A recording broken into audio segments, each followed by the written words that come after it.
Hello guys, welcome back to my channel cook up a story. నేను నా మొదటి కథతో ఈరోజు మీ ముందుకు వచ్చేసాను. ఇప్పుడు ఉన్న జనరేషన్లో పెద్దవాళ్ళైనా చిన్నపిల్లలైనా త్వరగా కనెక్ట్ అయ్యే స్టోరీసే లవ్ స్టోరీస్. స్టోరీస్లో ఎంత డెప్త్ ఉన్నా లేకపోయినా టైటిల్ లవ్ అని ఉంటే చాలు చెప్పు చెప్పు అని మరీ కథలు వినేస్తూ ఉంటాం. కొన్ని స్టోరీస్కి హ్యాపీ ఎండింగ్ ఉంటే కొన్ని స్టోరీస్ మాత్రం సాడ్గా ఎండ్ అయిపోతూ ఉంటాయి. ఒకప్పుడు ఈ ఎండింగ్తో టాపిక్ అయిపోయేది. లైక్ వాళ్ళు కలిశారా లేదా విడిపోయారా అని మాత్రమే మాట్లాడుకునేవాళ్ళు. కానీ ఇప్పుడు ఈ సాడ్ ఎండింగ్స్ నుంచి ఇన్స్పిరేషనల్ స్టోరీస్ కూడా మనం వింటూ వస్తున్నాం. And people started believing that new beginnings always makes us more promising. ఇలాంటి స్టోరీస్లో ఒక స్టోరీని నేను మీకు చెప్పబోతున్నాను. ఈ ప్రపంచంలో ఎన్నో కథలు ఉంటే అందులో ఒకటి నీది, ఒకటి నాది, మూడోది మనది అనేలా ఉండే ప్రేమ కథ. వాళ్ళిద్దరూ 10th క్లాస్లో ఉన్నప్పుడు ఫ్రెండ్స్గా ఉండేవాళ్ళు. అలా ఆ స్నేహం కొన్ని డేస్కి ప్రేమగా మారింది. స్నేహం నుండి పుట్టిన ప్రేమ కథ వీళ్ళ మధ్య చాలా అండర్స్టాండింగ్ ఉండేది. 2 years హ్యాపీగా సాగింది వీళ్ళ ప్రేమ. ఇంటర్ తర్వాత నుంచి వీళ్ళ కెరియర్ పాస్ చేంజ్ అయ్యాయి. ఆ అబ్బాయి ఒక కోర్స్లో జాయిన్ అయితే ఆ అమ్మాయి ఇంకొక కోర్స్లో జాయిన్ అయింది. అప్పటి నుండి వీళ్ళ లాంగ్ డిస్టెన్స్ రిలేషన్షిప్ స్టార్ట్ అయింది. వీళ్ళ మధ్యలో ఉన్న దూరం వీళ్ళని చాలా వేస్లో టెస్ట్ చేసింది. గొడవలని, అలకలని, అనుమానాలు, బ్లాక్స్ అండ్ అన్బ్లాక్స్ అని. కొంతకాలంకి ఇది వీళ్ళ రొటీన్ కూడా అయిపోయింది. ఎంత గొడవ పడినా ఎక్కడికి పోతాడులే అని ఆ అమ్మాయి, ఎన్ని అనుకున్నా తను నాదే కదా అని ఆ అబ్బాయి.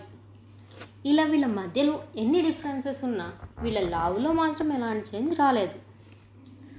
చూస్తూ చూస్తూ డిగ్రీ కూడా కంప్లీట్ అయిపోయింది. అప్పుడు స్టడీ అని, ఇప్పుడు జాబ్ అని ఈ లాంగ్ డిస్టెన్స్ రిలేషన్షిప్కి ఫుల్ స్టాప్ పెట్టే ఛాన్స్ మాత్రం వీళ్ళకి రాలేదు. కానీ వాళ్ళ మధ్య ఉన్న బాండ్కి ఎంత డిస్టెన్స్ అయినా సరే తల దించక తప్పలేదు. అలా కొన్ని ఇయర్స్ జర్నీ తర్వాత ఒకరోజు క్లాస్మేట్స్ అరేంజ్ చేసిన గెట్ టుగెదర్ పార్టీకి ఇద్దరు వచ్చారు. అక్కడ ఉన్న వాళ్ళలో చాలామంది మీ ఇద్దరికి బ్రేకప్ అయిందంట కదా అని అడిగారు. వీళ్ళ మధ్య బ్రేకప్, ప్యాచప్ కామన్ అని తెలియదు అనుకుంటా వాళ్ళకి. కానీ ఇద్దరు మాత్రం అట్లీస్ట్ ఒకళ్ళ వైపు ఇంకొకళ్ళు చూడనే లేదు. దే సెడ్ నో అని. పక్కనే ఉన్న బ్రేకప్ అన్న క్వశ్చన్ వాళ్ళకి సీరియస్గా అనిపించినా, ఫన్నీగా వినిపించిన ఫేసెస్ కూడా టర్న్ చేయకుండా వాళ్ళు డినే చేసిన వేలోనే అర్థమవుతుంది వాళ్ళ బాండ్ ఎంత స్ట్రాంగ్గా ఉంది అని. ఇంకా వాళ్ళ లవ్కి ఎండ్ కార్డ్ వేసి వెడ్డింగ్ కార్డ్ ఇచ్చే టైం వచ్చిందని అనుకొని ఇద్దరు పేరెంట్స్కి చెప్పారు. కానీ ఫ్యామిలీస్కి నచ్చలేదు. ఎందుకో వాళ్ళ రీజన్స్ ఏవో వాళ్ళు చెప్పారు. ఇక్కడ నుండి ట్విస్ట్ అండ్ టర్న్స్ స్టార్ట్ అయ్యాయి. అప్పటి వరకు వీళ్ళ మధ్య చాలా సిల్లీ గొడవలు ఉండేవి. లైక్, నువ్వు నాకు కాల్ ఎందుకు చేయలేదు, నాకు కాల్ ఆన్సర్ ఎందుకు చేయలేదు, నా మెసేజ్ చూసి రిప్లై ఎందుకు చేయలేదు, నువ్వు నన్ను ఎందుకు పట్టించుకోవడం లేదు, ఇలాంటివి.